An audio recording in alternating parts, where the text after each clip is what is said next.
부활절이 되면 많은 목사님들이 강단에 서서 이렇게 묻습니다. 아니, 묻는 게 아니고 이렇게 선언하시죠. 한번 여러분 따라하십시오. 그러면서 주님 살아나셨습니다. 한번 따라하실까요? 주님 살아나셨습니다. 주님 살아나셨습니다. 주님께서 부활하셨습니다. 주님께서 부활하셨습니다. 주님께서 죽음을 이기셨습니다. 주님께서 죽음을 이기셨습니다. 그러면서 아멘 할렐루야 하고 막 그냥 주악이 퍼지고 막 박수치고 막 할렐루야 합니다. 그러면 막 이제 사람들이 흥분하고 기쁨을 갖게 됩니다. 근데 이쯤서 한번 묻고 싶습니다. 진짜 기쁘십니까? 예수님의 부활이 진짜 우리에게 기쁨입니까? 이렇게 말할 수는 있습니다. 오늘 부활절 계란도 저렇게 예쁘게 병아리로 만들었는데 저런 걸 보면서 오늘이 부활절이구나. 다른 주와 다르구나. 오늘은 즐거워하는 날이구나. 라고 하면서 즐거워하는 척 할 수 있습니다. 기뻐하는 척 할 수 있습니다. 그런데 저는 지난 한 주간을 묵상하면서 부활절이 진짜 기쁜가? 내 마음속 깊은 곳에서부터 주님 이 부활절은 정말 너무나 기쁜 날이에요 라고 진짜 고백하고 있는가? 라는 질문이 저한테 왔어요. 말씀을 준비하면서. 우리 하나님 앞에 진정성 있게 나가야 되지 않겠습니까?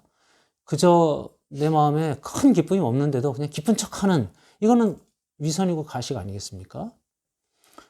저는 45번째 부활절을 맞이합니다. 제가 신앙생활을 한 지 45년 차니까 45번째 신앙생활을 하면서 그동안의 부활절을 생각해 봅니다. 어린 시절에는 그냥 부활절 자체가 즐거웠어요. 부활절 칸타타 하지요. 부활절에 뭐 여러 가지 공연도 하지요. 저렇게 막 계란도 만들지요. 온갖 막 부활절 이스터 카드도 만들어서 서로 주고받지요. 부활절 자체는 축제였습니다. 그래서 들떴고 흥분했고 재밌었는지 모르겠습니다.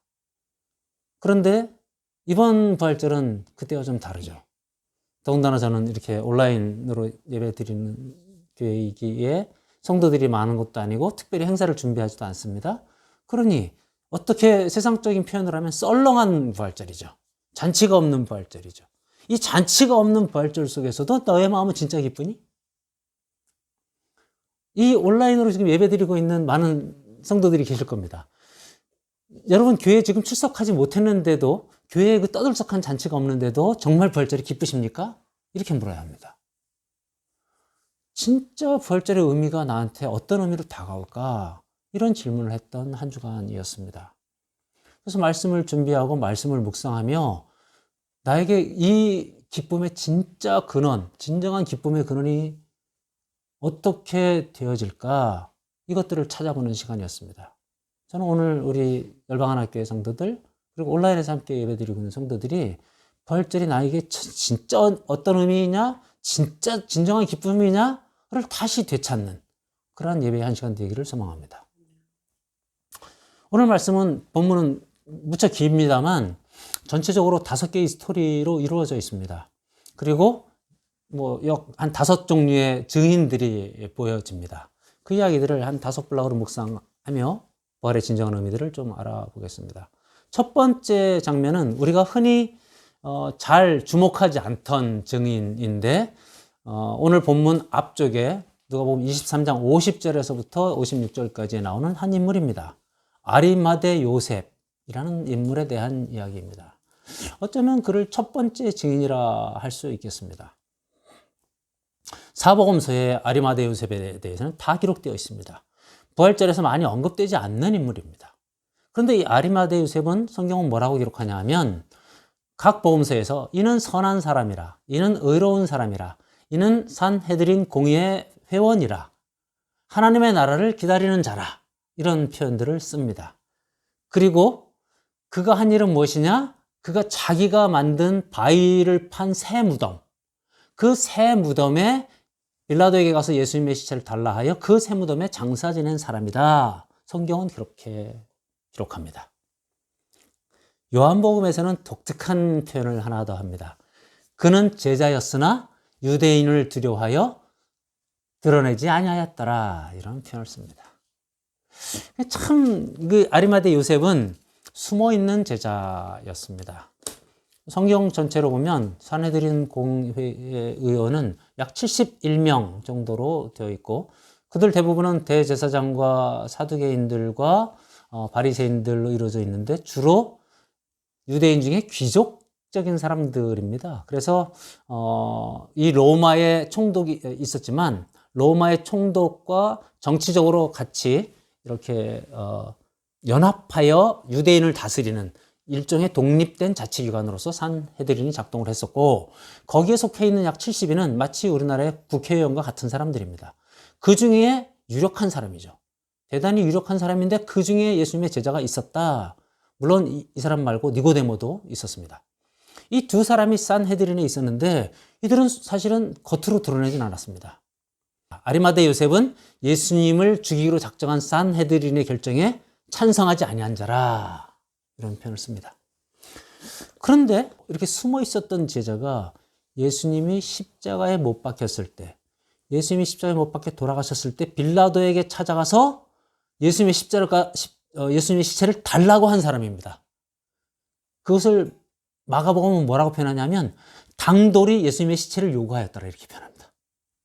유대인의 지도자 반열에 있었고 예수님과는 완전히 대척점에 있었던 산헤드린 공회에 숨어있는 제자였습니다. 두려워하여 숨어있는 제자였습니다. 그런데 그가 예수님의 시체를 달라고 했습니다. 그의 마음은 어떤 마음이었을까요?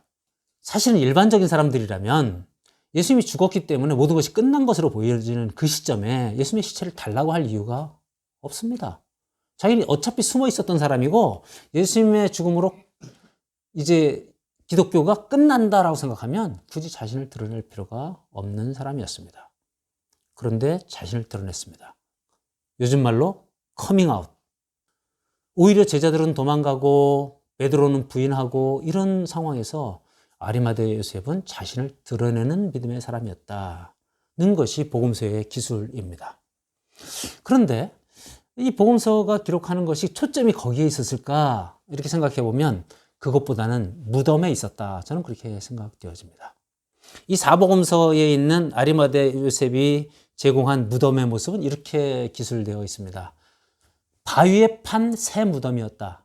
어떤 복음서에는 그냥 돌을 굴려서 막았더라, 이렇게 되어 있는데 마태복음에서는 큰 돌을 굴려서 막았더라, 이렇게 되어 있습니다. 돌을 파서, 바위를 파서 만들었습니다. 그리고 큰 돌을 굴려서 막았다. 우리가 그림에서 많이 봤습니다. 맷돌처럼 생긴 큰 돌이 있습니다.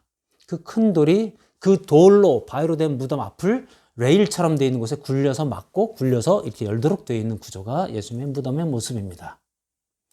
그런데 유대인의 관습, 유대인의 문헌에 의하면 지금 이 아리마대 요셉의 무덤을 막은 큰 돌은 장정 서너 명이 막아야만 될 정도로 큰 돌이었다.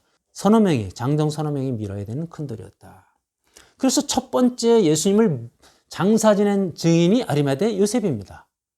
그는 분명히 예수님의 시체를 그곳에 둔 사람입니다. 두 번째 증인들이 나타납니다. 그것은 이제 누가복음 24장 1절에서부터 쭉 12절까지 나타나는 여인들입니다. 여러분, 성경에서 여인들을 이야기할 때 여인들은 상당히 예수님을 진짜 사랑한 모습들을 많이 나타냅니다. 그리고 믿음이 참 좋다, 이런 것들이 많이 나타납니다. 사도 바울이 사역을 할 때도 브리스길라, 아굴라 얘기를 하면서 여자들이 그렇게 열심히 돕죠. 자주장사 루디아. 그런데 그 당시 유대인들 사회에서 여자는 어떤 존재였습니까? 참으로 무시당한 존재였습니다. 심지어 여자는 숫자에도 포함되지 않는 이스라엘의 모습이죠. 그리고 랍비들의 문헌에 의하면 이런 표현도 있습니다. 여자들에게 율법을 전하느니 차라리 율법을 태워버리겠다. 좀, 그 당시 남자들 간이 배 밖으로 나왔어요. 어쨌든 그렇습니다. 그런데 이 여자들이 지금 어떤 모습을 하고 있습니까? 예수님이 십자가에 돌아가셨을 때 그들은 큰 슬픔에 빠졌습니다. 이 복음서에는 그 여자들이 어디서 왔다 이렇게 적혀 있냐면 갈릴리로부터 따라온 여자들, 이렇게 표현합니다. 여러분, 갈릴리가 어디입니까? 이스라엘 북부에 있습니다. 그리고 예루살렘까지 150km, 180km 이런 얘기들 하는데요. 어떻게 걷느냐에 따라서 직선거리 150km. 그래서 6일 길을 걸어서 따라온 여자들입니다. 여러분, 그 여자들이 따라올 때 어떤 마음으로 따라왔을까요? 예루살렘에 입성하시는 예수님, 호산나 다윗의 이름으로 오시는 이여 찬송받으리로다 하고 그들이 막 길가에 종려나무를 펴고, 그래서 지난주에 종려주일 아니었습니까? 나귀를 타고 입성하신 예수님, 이제 승리하시는 예수님, 왕으로 등극하시는 예수님을 바라봤던 그들이었습니다. 일주일 전만 해도. 그런데 그 일주일 상관에 그 예수님이 처참하게, 허무하게, 잔혹하게 십자가에 못 박혀 죽습니다. 미처 이들의 감정이 정리되기도 전에 예수님은 돌아가셨습니다. 그리고 이들은 슬픔과 비탄에 빠집니다. 그럼에도 불구하고 이 여자들은 안식일 전날에 향품을 준비합니다. 예수님의 시체에 향품을 바르기 위해서 준비하였다. 성경은 그렇게 기록합니다. 그리고 오늘 안식 후 첫날 새벽 미명, 정말 동트기 전에 무덤가로 달려갑니다. 이 여자들이. 얼마나 이들은 그 예수님을 확인하고 싶었을까요? 자신들 앞에서 처참하게 죽어가신 예수님이 믿어지지 않아요. 이들은 지금 머릿속이 곤혹스러워요. 당황스러워요. 근심에 빠졌어요. 슬픔에 빠졌어요. 이들의 마음은 그런 심정입니다. 그리고 무덤으로 갔습니다. 가면서 마가복음엔 이렇게 기록되어 있어요. 누가 우리를 위하여 돌을 굴려줄까? 오늘 누가복음엔 그런 기록이 없어요.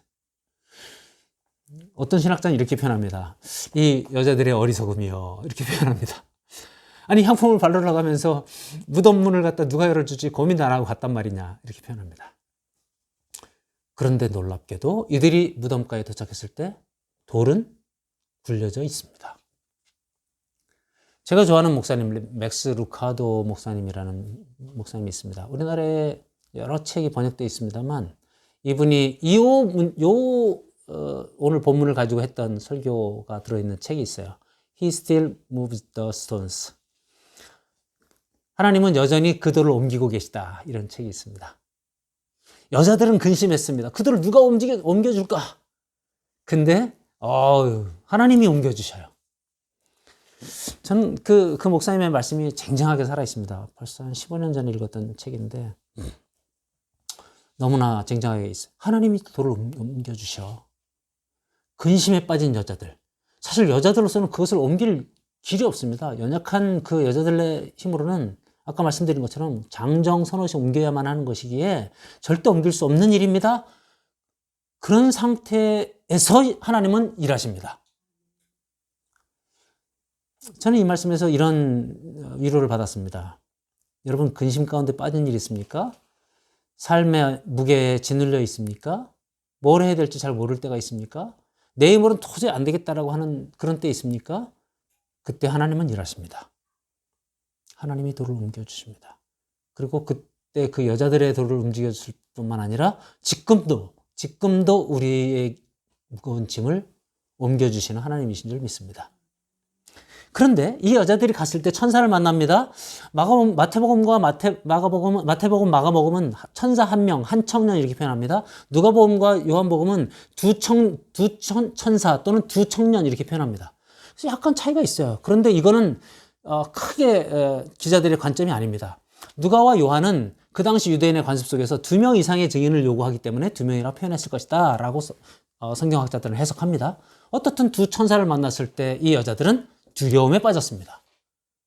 그래서 오늘 누가복음 본문에는 엎드려졌다, 이제 이런 표현을 씁니다. 땅에 얼굴을 대었다, 이제 이런 표현을 쓰는 거죠.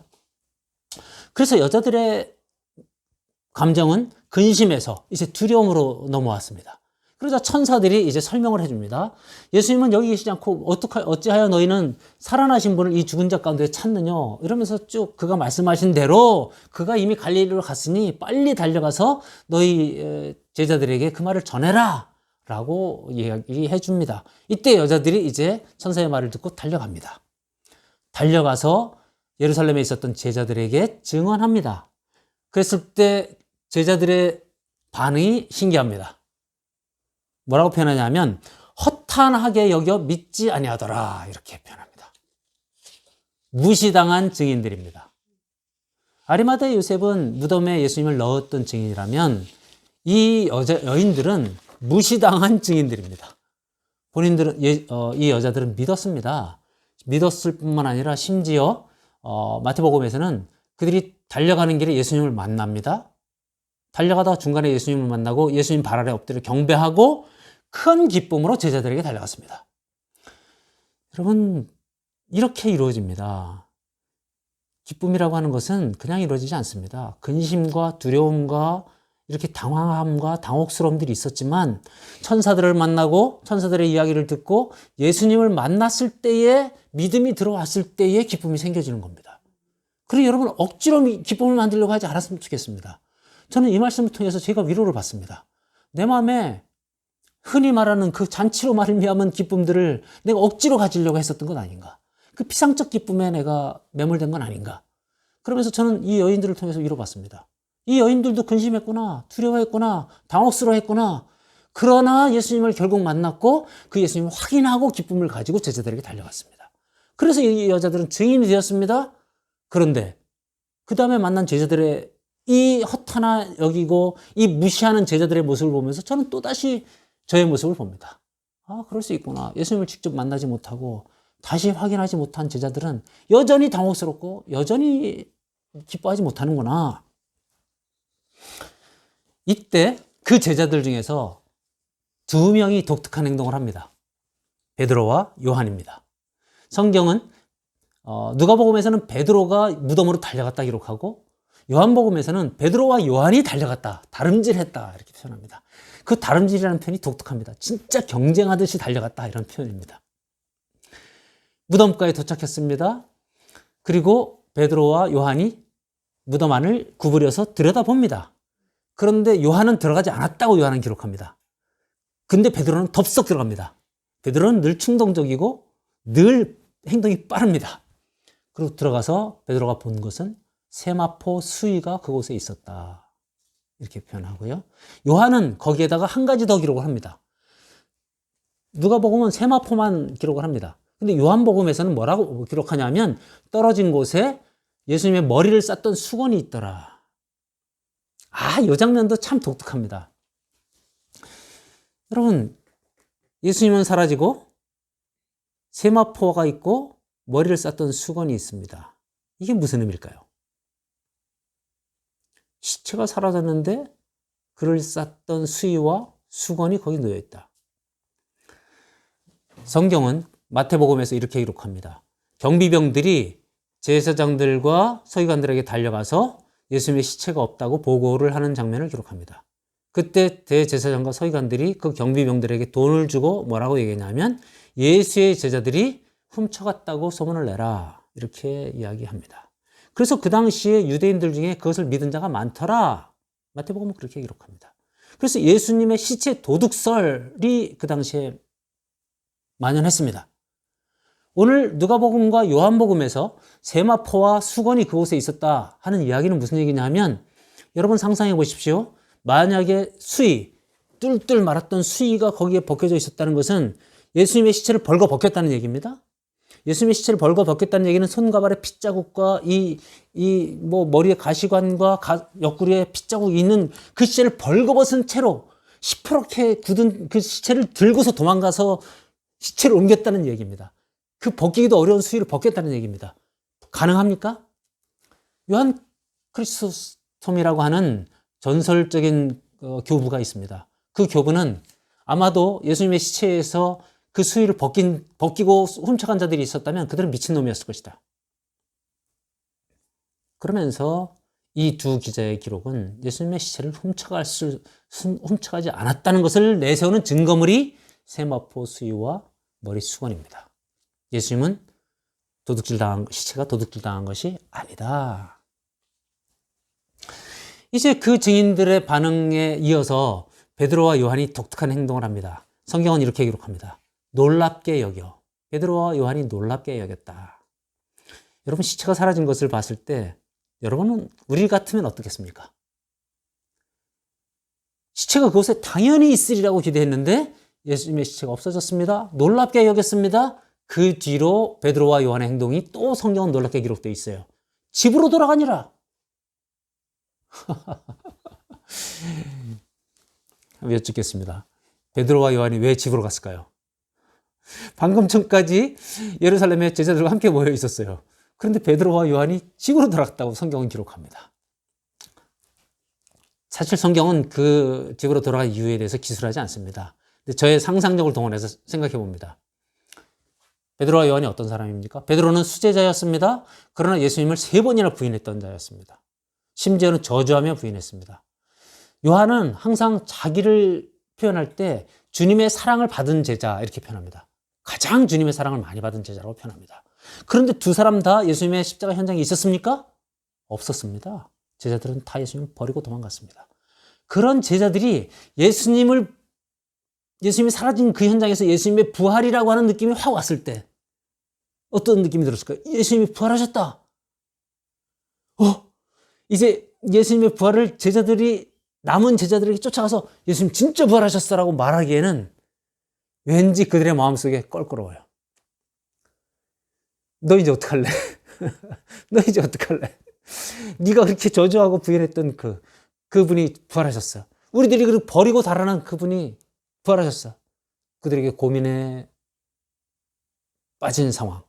그것이 집으로 돌아가니라 성경은 그렇게 기록한 것으로 저는 유추를 해봅니다. 자, 이제 여자들이라고 하는 증인 세 번째 베드로와 요한이라고 하는 증인들은 집으로 가버렸습니다. 이들은 사라진 증인들입니다. 여자들이 무시당한 증인이라고 하면 이들은 봤고 믿었음에도 증인으로서 역할을 하지 않고 사라져버렸습니다. 그리고 이제 4번째 증인들이 나타납니다. 24장 13절에서부터 35절까지 긴 내용을 엠마오로 가는 두 제자로 기록을 하고 있습니다. 성경은 글로바와 그 친구 이렇게 기록을 합니다. 누가복음에는 이름이 안 나옵니다만 요한복음에는 글로바와 그 친구 이렇게 표현을 합니다. 이들이 엠마오라고 하는 도시로 가고 있습니다. 약 10km 정도 떨어져 있는 곳으로 가고 있습니다.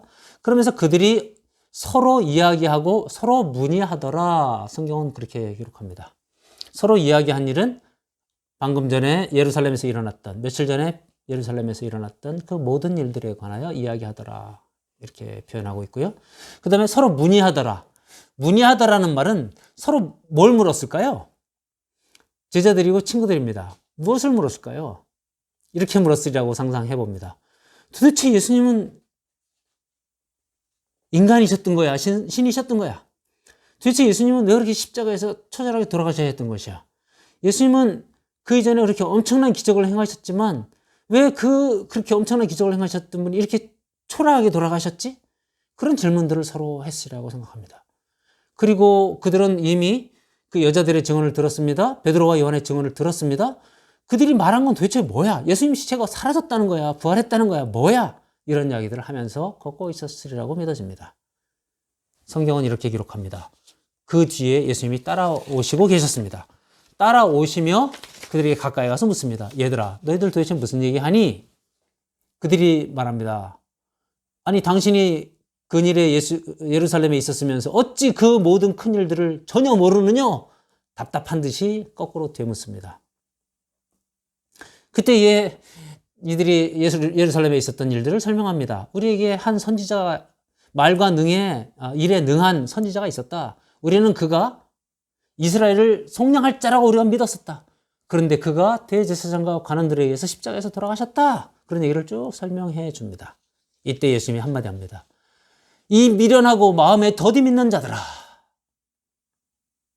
분명히 모세와 선지자의 글에 그렇게 많은 이야기들을 해줬구만. 그것들을 믿지 못하고 이 미련한 자들아, 이 마음에 더디 믿는 자들아. 꾸중하시며 예수님이 다시 설명을 차근차근 해주십니다. 예수님 참 인내하시죠. 오래 참으시죠. 그러면서 차근차근 설명해 주시고 이제 그들이 날이 어두워져서 마을을 지나려고 할 때에 예수님은 그냥 가려 하시더라. 이 두 제자가 예수님을 강권합니다. 함께 유하시지요. 라고 강권했을 때에 예수님이 함께 유하기로 결정합니다. 그리고 마을에 들어가서 밥을 먹습니다. 밥을 먹을 때에 성경은 이렇게 기록합니다. 예수님이 떡을 떼사 축사하시고 그들에게 나눠주시니 요 문구가 성만찬, 예수님의 마지막 그 유월절 만찬과 똑같은 단어들을 사용합니다. 그럼으로써 이 제자들에게 이분이 예수님인 것을 알게 하십니다. 그래서 엠마의 두 제자들은 드디어 예수님을 알아봅니다. 그 전에 예수님을 알아보지 못했어요. 여러분, 여기서 우리가 또 하나 기억해야 될 거 있습니다. 예수님의 부활체는 이렇습니다.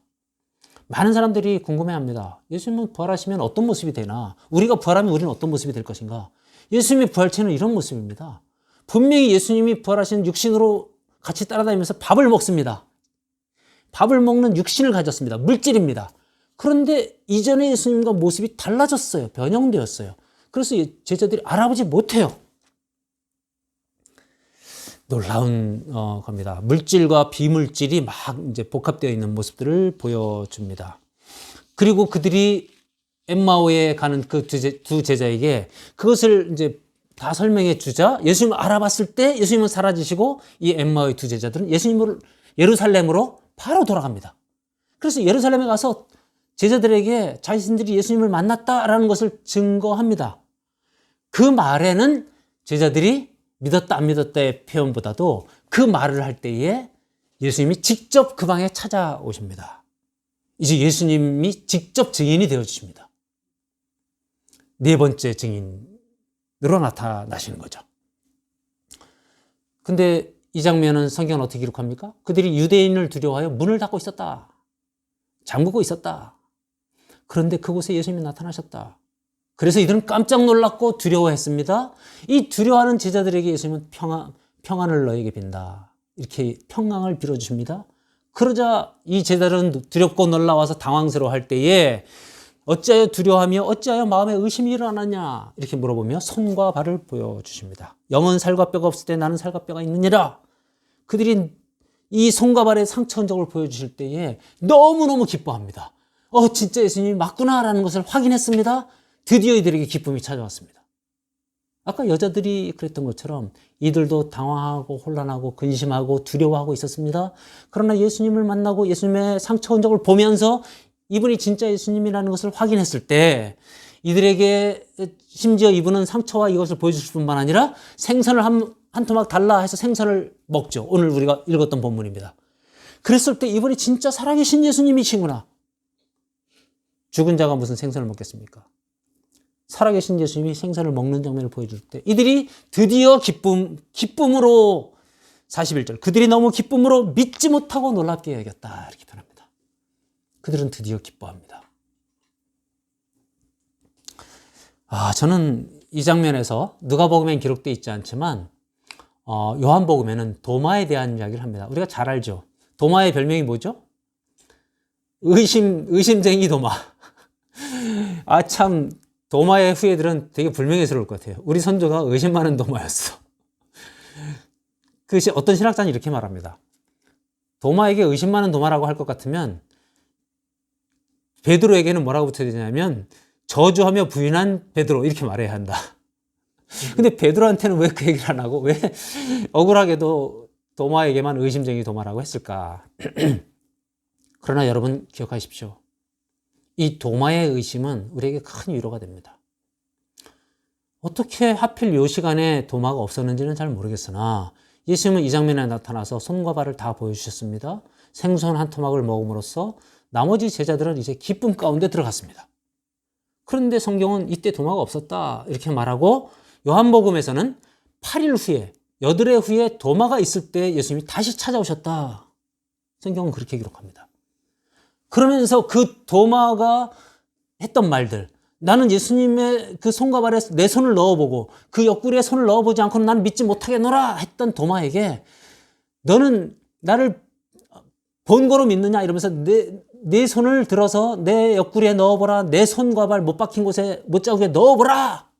그래서 여러분 상상해 보십시오. 도마가 그 못자국에 손을 넣을 때 옆구리에 손을 넣을 때 담담하게 그러네? 그래서 훅 집어넣겠어요? 그 예수님의 옆구리와 거기에 손을 넣습니다. 부들부들 떨면서 넣었겠죠. 그리고서 그가 엎드려집니다. 예수님 앞에. 나의 주님이시여 그러면서 오 나의 주님 고백합니다. 이거는 엄청난 사건이에요. 그냥 손과 발을 보여주는 사건보다 더 한 걸음 나갔어요. 예수님 나를 만져봐라. 내 못자국에 손을 넣어봐라. 감격이에요. 그 의심 많은 도마조차도 예수님은 찾아오셔서 확인시켜 주시고 만지게 해주십니다. 보여주시고 만지게 해주시고 그들을 확인시켜 주시고 또 확인시켜 주시는 예수님. 큰 은혜를 누립니다. 그제서야 도마는 다른 제자들보다 더 큰 기쁨에 빠집니다. 나의 주님이시오. 그러면서 그 앞에 엎드려지는 도마를 봅니다. 한 신학자가 이렇게 얘기합니다. 예수님이 부활하셨습니다. 아까 엠마의 제자들이 몰라봤습니다. 막달라 마리아가 예수님 얼굴을 몰라봤습니다. 예수님은 변형된 몸이 완전하신 몸일 수 있습니다. 그런데 예수님은 몸에 여전히 상처 흔적을 가지고 계십니다. 옆구리에 상처 흔적을 가지고 계시고 손과 발에 못 박힌 자국을 가지고 계십니다. 그 신학자는 이렇게 말합니다. 이 얼마나 영광스러운 일이냐. 하나님께서 너희 상처를 내가 너희와 똑같은 상처를 그대로 간직하겠다.